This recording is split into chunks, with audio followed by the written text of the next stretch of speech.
The 2024 recruiting cycle is a crucial year for the Oklahoma Sooners at defensive tackle. We'll talk about that on today's episode of Locked On Sooners.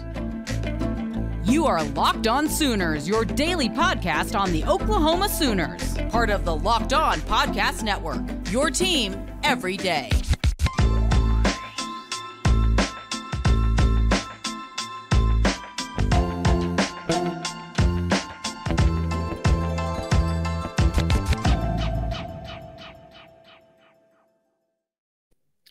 What's up, Sooner Nation? Welcome to Locked On Sooners. Today's episode is brought to you by FanDuel Sportsbook, official sportsbook of Locked On.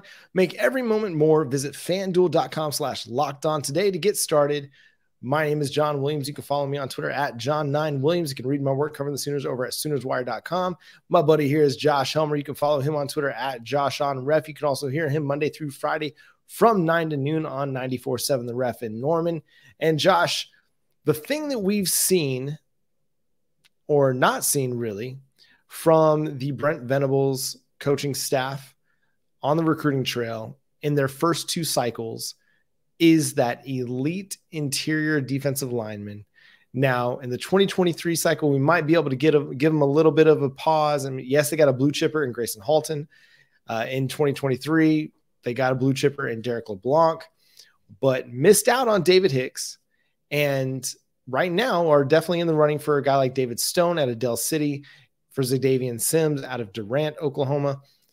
But also them Spartans have rode their Trojan horse into Oklahoma and are trying to pluck away two important in-state prospects right out from underneath Brent Venables and Todd Bates. So after not being able to land that five-star interior defensive line prospect in their first two cycles, Josh, how critical is this cycle for Todd Bates, for Brent Venables, and the Oklahoma Sooners?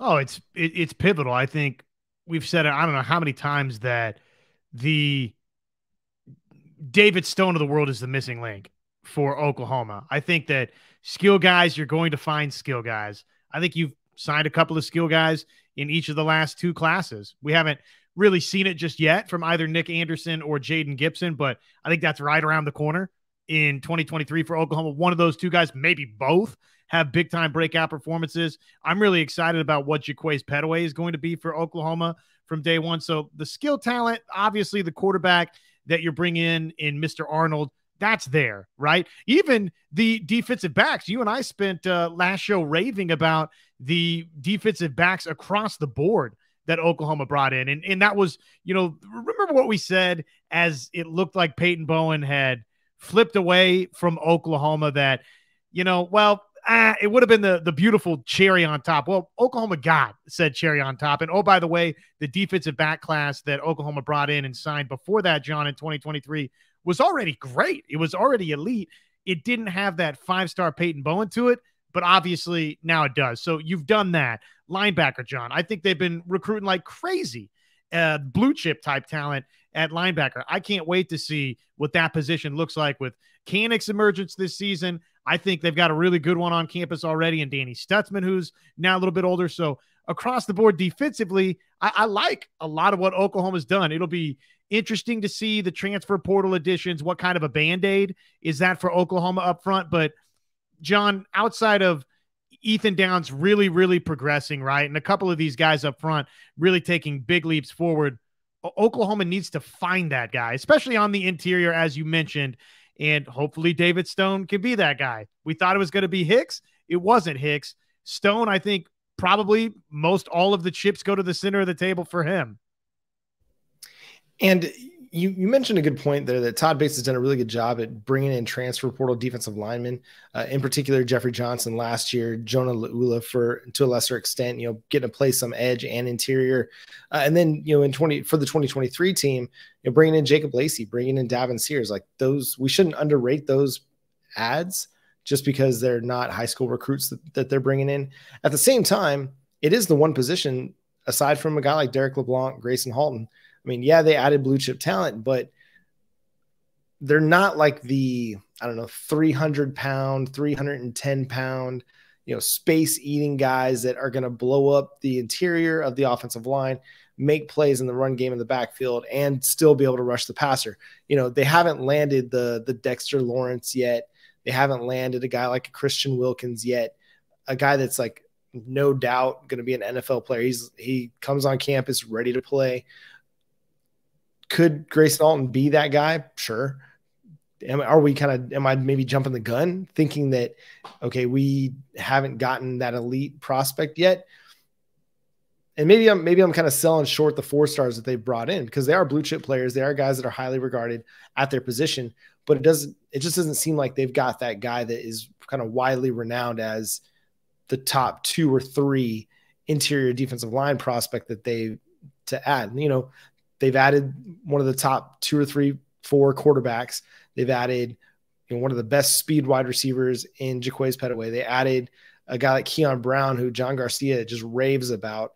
You talked about the linebacker class. They added arguably one of the best edges in the class in Adepoju Adebare, and then one of the best safeties in the class, several really top flight corners. But the interior defensive line recruiting is just a little bit underwhelming as far as we look at just the star status of these guys, right? I've gone on record. We've talked about it. Ashton Sanders, that's a dude I'm really looking forward to watching play. John Garcia talked about Marcus Strong and how he could be a player, as he kind of came on late in the recruiting cycle. So potentially unearthing some really under the radar talents. At the same time, like, it'd be nice, and it's going to be the thing that helps you compete with the Georgia and Alabama, as a YouTube commenter was so kind to point out about Taylor Heim. Like, adding 3 stars is great if they are able to develop into elite prospects, but you have to be able to consistently add those 4 or 5 stars and really the 5-star prospects on the defensive line to really start making that next level step to competing with Georgia and Alabama. And until we do that, it's going to be rough up front, because those offensive lines are really good. They're really big. They're really strong. Unless you're able to add a guy for the 2024 cycle, like a David Stone, like a Xadavien Sims, maybe a Williams Nwaneri, like, you gotta figure out a way to land one of those guys, if not 2 of those guys, to really solidify your defensive front. And I think there seems to be a little bit of a rumbling about Todd Bates, and shout out to our guy JP over at the JP and Trav show for bringing up a comparison between him and DeMarco Murray. After DeMarco Murray's first couple cycles in Oklahoma, things weren't looking great on the recruiting trail at the running back position. 2021 ends up landing a 4-star in Seth McGowan. He has Raleek Brown, the 5-star running back, committed to Oklahoma before Lincoln Riley leaves for USC, but still ends up with Javante Barnes, Gavin Sawchuk in 2022. 2023 adds Caleb Hicks and Dalen Smothers. So things are trending in a really, really good direction for DeMarco Murray. We've yet to see Todd Bates kind of have like the similar splash, if that makes sense. No, I think that's a reasonable comparison. I do. Just in terms of the expectation at Oklahoma. Now, the difference between the two would just simply be, before DeMarco Murray, Oklahoma's continued to land really highly thought of running backs. Now, were they getting Adrian Peterson and Joe Mixon every single year? No, but you look up and down kind of the recruiting classes, and while maybe they weren't getting that running back, John, I don't feel like they were too far down the board in a lot of people's minds in terms of the types of running backs that Oklahoma was getting to Norman, and then ultimately just the production you've been getting at the running back position in Norman. So the start of the DeMarco Murray tenure at Oklahoma as the running backs coach, it didn't net the high 4-star, 5-star running back that a bunch of people feel like, look, it's Oklahoma, right? It's synonymous with Heisman Trophy winning running backs and, Doak Walker types. You should be able to get that guy at Oklahoma. And yet, lo and behold, yes, time rolls on. And guess what? You get, 1 class out of the way, 2 classes out of the way.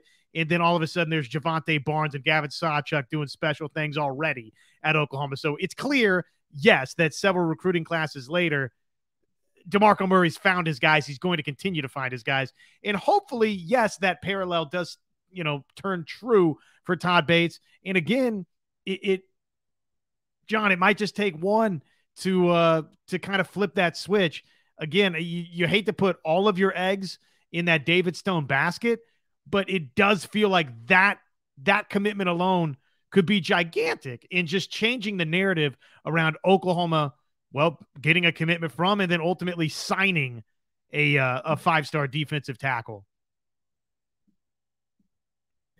And if they're able to do that, I think it'll kind of reinforce the idea that they're trying to really prioritize recruiting in state and hitting the home runs in Oklahoma. If they're able to land a David Stone and Xadavien Sims, if they can get both of those guys, I think it would definitely put Oklahoma over the top in their 2024 cycle. If they can get one of them, it'd be huge, because you need one of those guys. You got to have one of those guys. You just have to, because they're two of the top players in the state of Oklahoma for the 2024 cycle. You got to be able to land the top players. We've allowed Michigan State and Mel Tucker to make too many inroads into Oklahoma now. Time to shut that down, close down the northern border, close down the southern border, shut it all down, east, west, landlock Oklahoma. It's Brent Venables country. And we got to see that happen. We got to see that take place. So coming up next, we're going to talk about a game that we're most concerned about on the 2023 schedule, and the game that we're not so concerned about on the 2023 schedule in the Big 12, after Josh talks to you about FanDuel. Super Bowl 57, LV2, baby. It's here. FanDuel.com/locked-on, where you can make every moment more. And that's also where, if you go on over and get signed up and you place your first $5 bet, guess what? New customers, you're getting hooked up today with $150 in free bets guaranteed, again, when you place that first $5 bet. I can't wait for Super Bowl 57, man.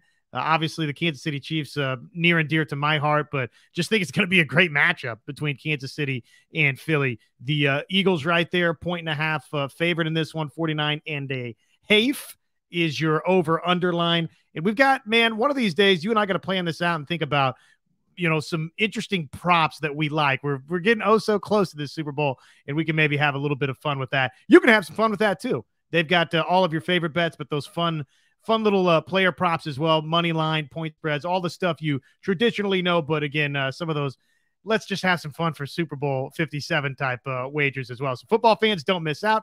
Place your first $5 bet to get $150 in free bets, win or lose, at FanDuel.com/locked-on. Make every moment more with FanDuel, the official sportsbook partner of the National Football League. So I might be crazy, John. I don't think Bedlam's going to be altogether difficult next season. And I've sort of been humming this tune, singing this song. Am I crazy to feel that way? Just the sheer venom of Oklahoma and Oklahoma State probably playing the final rendition of this thing next year. Now, the longer everything else goes in the orbit around this exit for Oklahoma and Texas, I mean, who knows? But at least for today, we still kind of operating under the assumption that probably next year is the final Bedlam, right? So with all of that in mind, man, I think Oklahoma State's going to be one of the worst teams in the league. Yeah, they don't really have a very great schedule. I don't know, how to best put this, but they get probably wins against Central Arkansas, maybe against South Alabama, which is wild to think, but Arizona State is going to be tough on September 9th. And then you look at the rest of their schedule, you got at Iowa State. Going to Ames is never easy. You get Kansas State at home, you get Kansas at home. Two teams that I think could beat Oklahoma State next year. You go to West Virginia, which again is a tough place to play.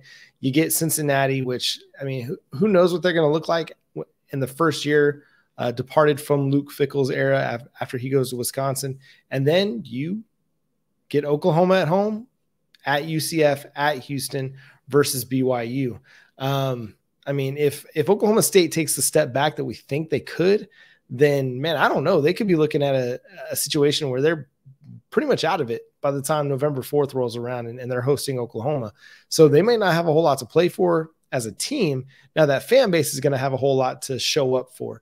There's still a lot of vitriol. There's still a lot of animosity over Oklahoma going to the SEC, leaving behind little brother and, taking the big step to the Southeastern Conference. It's like one brother's still in high school, the other one just graduated, he's going off to college, the other one gets real mad and cranky about it because he's going to miss his big brother. And Yeah, I mean, who knows, man? I feel like the fan base will be more jacked for that game than Mike Gundy will be.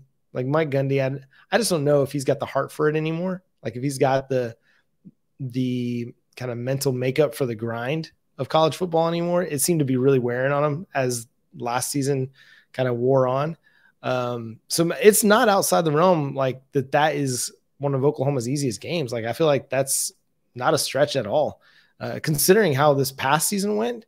And Oklahoma State arguably got worse than they were this past year. And I mean, Oklahoma won 28-13, but it should have been so much worse than that. Like they were absolutely pounding Oklahoma State and Spencer Sanders and kind of took their foot off the gas in the second half and weren't able to score. But it could have been a lot worse. To me, the game that I'm looking at as potentially like the easiest game for Oklahoma is Iowa State. Now, I know Iowa State's defense was really, really good this past year and probably going to be really good this year, although they'll be sans Will McDonald going to the NFL. They'll also be sans Xavier Hutchinson.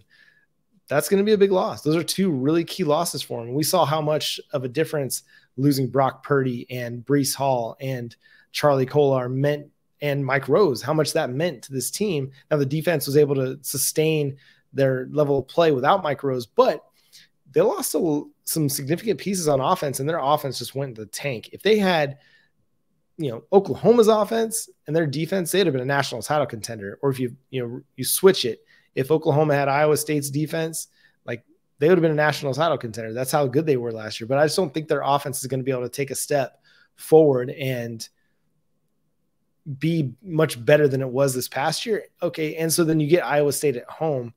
I think that's going to be one of those games that just goes Oklahoma's way from the jump, and they just jump on Iowa State and just roll in that game. So, I think I can see a scenario where Oklahoma State is one of their easier games, but for me, Iowa State, that's the game I'm pointing to.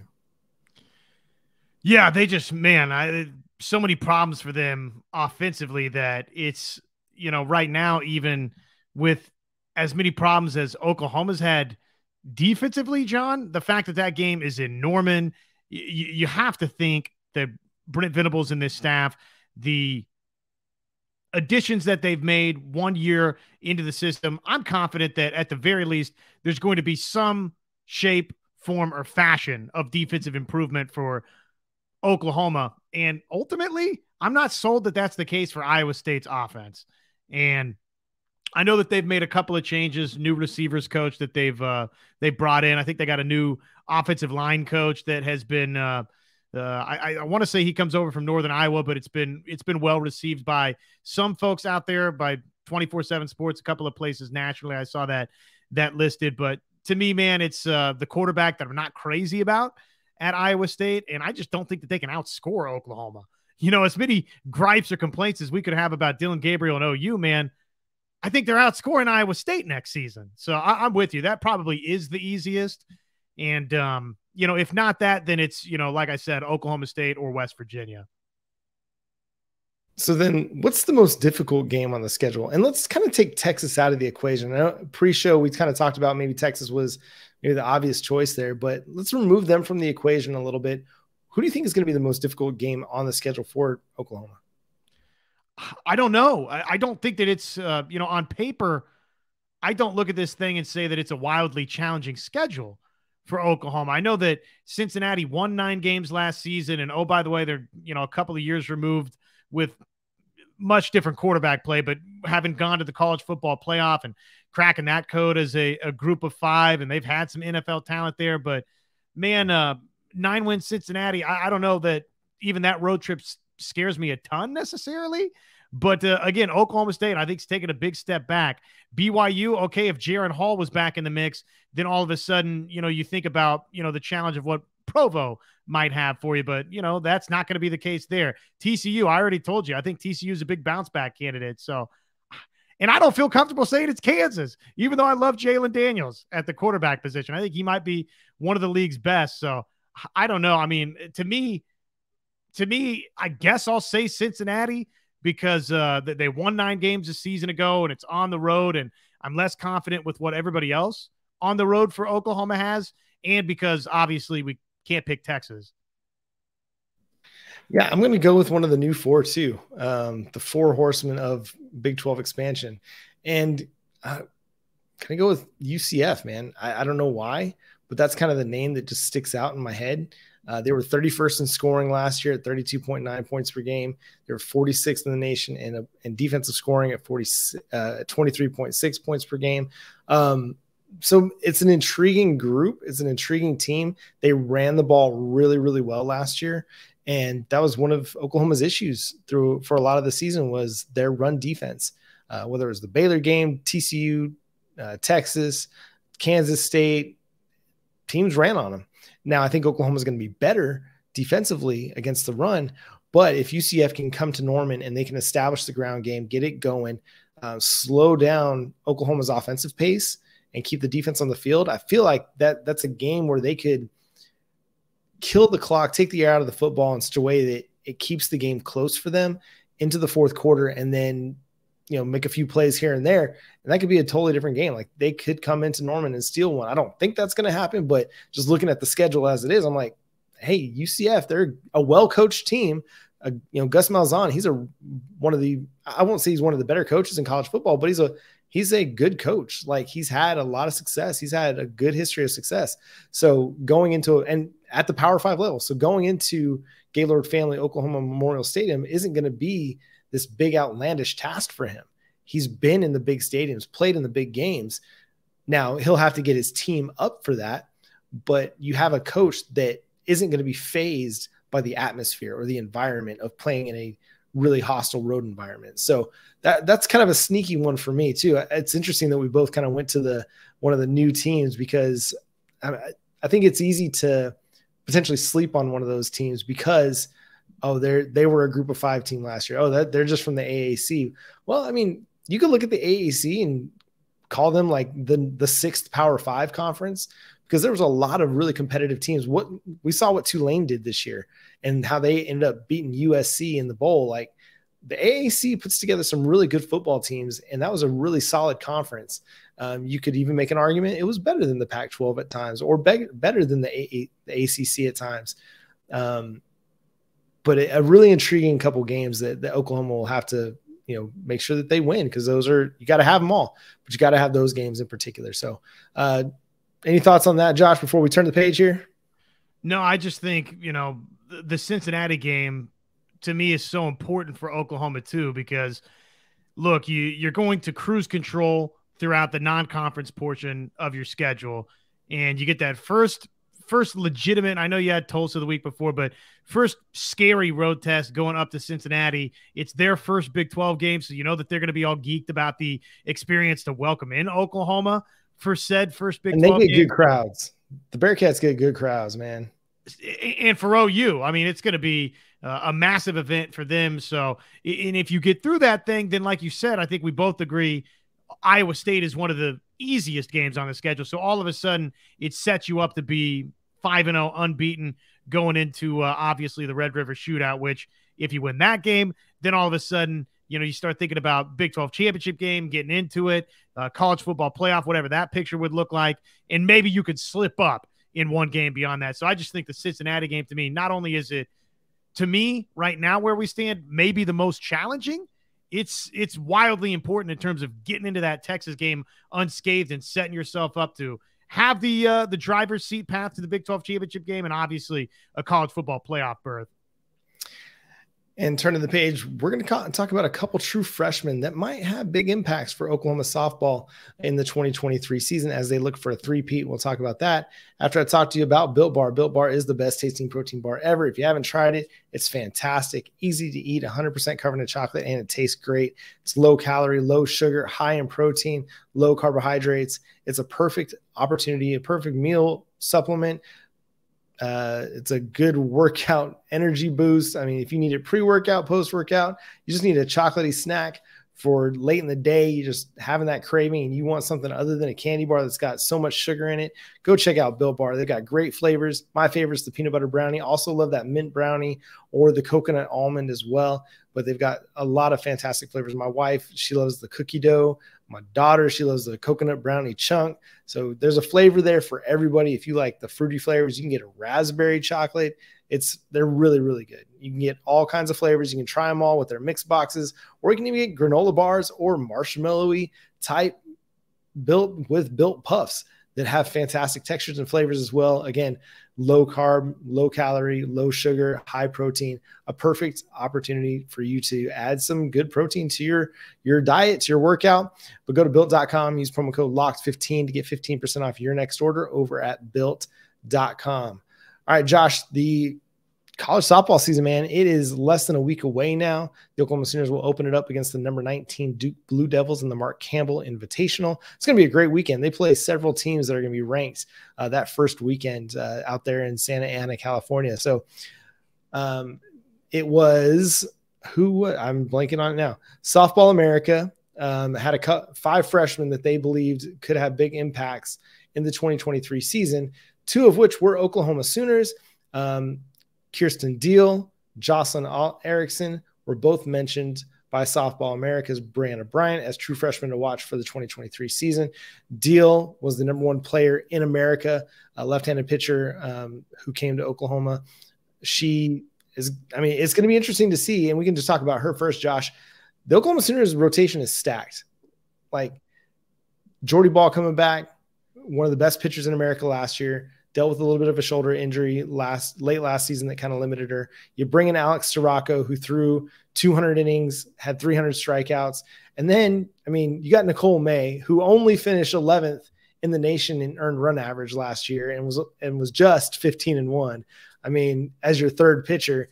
And then you're adding Kierston Deal to the pitching rotation as a lefty. You're only left-hander, or one of, I can't remember if S.J. Guerin's a left-hander or not. No, she's a left-hander too. Another true freshman. But Kierston Deal, left-hander, going to give Patty Gasso and Jennifer Rocha maybe some options there to play some matchups because of just her potential. And we've seen that Patty Gasso is not afraid to throw a true freshman out there in certain situations and see what they're able to handle. Yeah, I'd say that because of the names you mentioned, it's going to be surprising if Kierston Deal is a massive factor for Oklahoma in the circle this first year. But then again, we're just coming off of Jordy Ball stepping into Norman, taking the scene by storm. And oh, by the way, Deal comes in with that reputation as the top-rated pitcher in this class, the Gatorade North Carolina softball player of the year. So I say that because of what you already have on campus in Jordy Ball, what you brought in Sirocco, what you have in Nicole May, it's going to be tough to crack that rotation in the circle, but again, just might be too talented not to. And we've seen that Patty Gasso's not afraid. If you're ready to go, if you're that talented, then she's not afraid to put you out there. And we're talking about somebody in Deal that, I don't know. And I get it's high school softball, and this is going to be a massive leap up from that. But 305 strikeouts? Are you kidding me? As a senior, it's just unbelievable. So, yeah, I'm with you. It at the very least gives you the option to throw a different arm out there that somebody hasn't seen, right? Because you haven't been pressed into probably too many times having to toss the left-hander out there and Deal, right? Because you have those options. But it's just a wealth of riches, man. Wealth of riches. Yeah, and you don't see, opportunities to play, lefty-lefty matchups very often in college softball because you're just riding your stud pitcher, for 7 innings or whatever, 5 innings in Oklahoma's case a lot of times. And so you don't worry so much about that. But this kind of gives you an intriguing option to like, hey, there's a batter over there that struggles with left-handed pitching. Cool. We'll throw Kierston Deal out there and let her have an inning or two. And I think that'd be a good way to kind of get her involved early, is just let her throw some relief innings. And it's also a good way to, maintain, manage the load that you put on, Jordy Ball and Alex Sirocco, who are kind of going to be your pitchers 1 and 2 this next year. Nicole May will get her starts as well, and she'll pitch a lot in relief as well. But whatever you can do to kind of minimize their innings early in the season, because you're going to be playing 60 games. So if you can, and Kierston Deal is ready to go, then you got a 4th pitcher that you can rely on that allows you to balance the workload for everybody. Now you still have your hierarchy, but it's going to maintain everybody's freshness throughout the season. And that turns us to Jocelyn Erickson. what is it with Oklahoma and power hitters named Jocelyn? Another fantastic addition by the Oklahoma Sooners. She figures to be in the kind of potentially in the catcher rotation or playing that designated player role, might have some work at first base in her future as well. But I mean, she's somebody that you hear kind of the rumblings, and she might actually be a part of the starting lineup early on in her career. Which again, we've seen Oklahoma with position players that just have that special bat. And, you know, obviously Patty Gasso, right here in the recent memory, T.R.A. Jennings comes right in and is just, you know, powerful bat, does all these different things in the field, and obviously can hit to all fields. That, look, if somebody's just has that immediate pop in the lineup and is just that good at the dish, then probably they're going to have a spot, right? 1 through 9 somewhere. So yeah, it sounds like there's a great chance that either catcher, first base, or, you know, if you get into that situation, you obviously could go the designated player route as well for Erickson. So, you know, you got what, the Gatorade North Carolina player that we're talking about, and the Gatorade Arizona player that we're talking about. I mean, it's just Patty Gasso just brings in, hey, if you're the Gatorade player of your state, probably a good chance Oklahoma's looking at you, and probably there's a good chance Oklahoma's going to land you too. So here's what Patty Gasso said to Brianna Bryant of Softball America. She said about Jocelyn Erickson, she can do special things for us. Like, if you're saying that about a true freshman, then there's a good indication that they're going to play and probably play early. Here's her numbers from her senior season in Arizona, which Arizona, a really strong softball state. She hit 25 home runs. She hit 624. She hit 624 with 58 RBIs. That is an incredible number. Like that's people's slugging percentage that's a really good slugging percentage for most people. For her, that was her batting average. Just absolutely ridiculous. And I mean, you add her to a lineup where, one, she doesn't have to be the be all end all. Like, there's no pressure on her at all to come in and produce early. Do you want her to? Absolutely. But it's not like you're throwing her out there saying, hey, you got to be our cleanup hitter. You got to be our number 3. We are relying on you to hit 400, bang 20 home runs, drive in 60 runs, and be Jocelyn Allo from the get-go. No, you can be our 7th or 8th best hitter and still have a really productive season for Oklahoma because of the depth and the talent they have 1 through 9 in that lineup.